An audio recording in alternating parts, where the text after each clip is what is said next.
রাসূলুল্লাহ সাল্লাল্লাহু আলাইহি ওয়াসাল্লাম বলেছেন, আমার উম্মতেরা তিনটি পাপের শাস্তি দুনিয়াতেই পাবে, কারণ এই তিনটি শাস্তি দেওয়ার জন্য আল্লাহ তাআলা কিয়ামত পর্যন্ত অপেক্ষা করবেন না। দুনিয়াতে বসে এই তিন পাপের শাস্তি পেতে হবে। যতক্ষণ এই তিনটি পাপের শাস্তি দেওয়া না হবে ততক্ষণে তার মৃত্যু হবে না। অনেক পাপের কথাই আমরা শুনেছি বা করেছি, কিন্তু এই তিনটি পাপ কি যা করলে আল্লাহ তাআলা দুনিয়াতে শাস্তি দিবেন, বিষয়টি আমাদের সকলেরই জানা উচিত। মানবেন কি মানবেন না সেটা একমাত্র আপনাদের একান্ত ব্যাপার। আপনি যদি আল্লাহর আযাবকে বিশ্বাস করেন, আল্লাহর জাহান্নামকে বিশ্বাস করেন, তাহলে অবশ্যই ভিডিওটি সম্পূর্ণ দেখবেন। হয়তো আজকের ভিডিওটি আপনার মুক্তির পথ হতে পারে। ভিডিওটি অবশ্যই শেয়ার করে দিবেন। হয়তো আপনার একটি শেয়ারে কোনো মুসলিম ভাই ও বোনেরা এই পাপ থেকে দূরে থাকতে পারবে এবং এর উসিলায় আপনার আমলনামায় নেকি পৌঁছে দেওয়া হবে। রাসূলুল্লাহ সাল্লাল্লাহু আলাইহি ওয়াসাল্লামকে ভালোবাসলে অবশ্যই আলহামদুলিল্লাহ কমেন্ট করবেন। তিনি এমন একজন রাসূল যিনি তার উম্মতের জন্য অনেক সতর্কবার্তা দিয়েছেন এবং নিজের উম্মতের জিম্মাদারি আল্লাহর হাতে তুলে দিয়েছেন। সুবহানাল্লাহ। তো চলুন বেশি কথা না বলে শুরু করি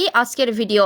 জেনে নেই সেই ভয়াবহ তিনটি পাপ সম্পর্কে, যে পাপের শাস্তি দুনিয়াতে পেয়ে পরেই দুনিয়া ছাড়তে হবে। প্রথম যে পাপের কথা বলবো সেই পাপ ইমানদার ব্যক্তিরা বেশি করে থাকে। এক নম্বরে যে পাপের কথা বলা হয়েছে তা হলো কোনো নারীর নামে মিথ্যা অপবাদ দেওয়া। বেশিরভাগ দিনদার মানুষরাই নারীদের নামে মিথ্যা অপবাদ দিয়ে থাকে। আপনি দেখলেন একজন নারী সঠিক পর্দা না করে চলাফেরা করছে, আপনি শুধু তার পর্দাটুকুই দেখলেন, বাকি তার সম্পর্কে না জেনে তার নামে একটি মিথ্যা অপবাদ দিয়ে বসলেন। এটাই হবে আপনার জীবনের একটি চরম ভুল। কোন নারীকে চরিত্রহীন বলার আগে 101 বার চিন্তা করতে হবে। আপনি তার বেপর্দার জন্য তাকে ঘৃণা করতে পারেন, কিন্তু তার চরিত্র নিয়ে কথা বলতে পারেন না, কারণ ইসলাম আপনাকে সেই অনুমতি দেয়নি। দ্বিতীয় পাপটি হলো অন্যায়ভাবে কারো জমি দখল করা, বিশেষ করে এতিমদের মালামাল আত্মসাৎ করা। এমন কাজ কখনোই করবেন না। মনে রাখবেন, আল্লাহ ছাড় দেন কিন্তু ছেড়ে দেন না। এই পাপের শাস্তি আপনাকে দুনিয়াতেই পেতে হবে, কিন্তু আপনি বুঝতে পারবেন না আল্লাহ আপনাকে এমন শাস্তি কেন দিলেন। অনেকে ভাই বোনের জমি অন্যায়ভাবে দখল করে। মনে রাখবেন, কারো হক নষ্ট করে জান্নাতের আশা করবেন না। 3 নম্বরে যে পাপের কথা বলা হয়েছে তা হলো কারো উপর জাদু করা। কখনোই এই ধরনের নিকৃষ্ট কাজ করবেন না। কালো জাদু করা, ফকির ওজা বিশ্বাস করা, এগুলো হলো সবথেকে বড় শিরক। এই সকল পাপ ও অন্যায় থেকে নিজেকে দূরে রাখুন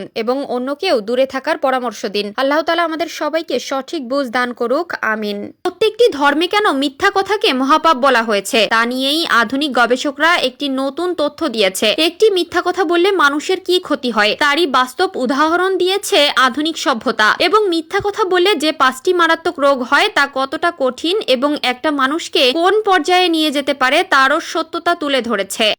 দুনিয়াতে বসে এই 3 পাপের শাস্তি পেতে হবে। যতক্ষণ এই 3টি পাপের শাস্তি দেওয়া না হবে ততক্ষণে তার মৃত্যু হবে না। অনেক পাপের কথাই আমরা শুনেছি বা করেছি, কিন্তু এই 3টি পাপ কি যা করলে আল্লাহ তাআলা দুনিয়াতে শাস্তি দিবেন, বিষয়টি আমাদের সকলেরই জানা উচিত। মানবেন কি মানবেন না সেটা একমাত্র আপনাদের একান্ত ব্যাপার।